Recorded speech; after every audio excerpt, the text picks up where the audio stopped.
এগিয়ে যাবে ইনশাআল্লাহ। আমাদের বয়স হয়েছে, কবর আর আমাদের দূরত্ব কমে এসেছে। তোমরাই তো আগামীর বাংলাদেশ। এই আগামীর বাংলাদেশকে আমরা কলুষিত বাংলাদেশ হিসাবে, অতীতের কলুষিত বাংলাদেশ হিসাবে আর দেখতে চাই না। এখন একটা ফ্রেশ বাংলাদেশ দেখতে চাই। আল্লাহ তাআলা সেই ফ্রেশ বাংলাদেশটা দেখার তৌফিক আমাদেরকে দান করুন। এখানে যারাই এসেছেন তাদের প্রতি আমি আবারও গভীর কৃতজ্ঞতা জ্ঞাপন করছি।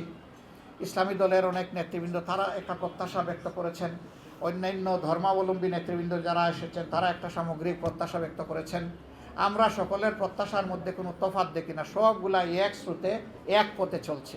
সকলের গন্তব্য হচ্ছে এটি একটি সুখী সমৃদ্ধশালী ন্যায় এবং ইনসাফের সৌধের উপর প্রতিষ্ঠিত বাংলাদেশ হোক, সেই বাংলাদেশ আমরা চাই।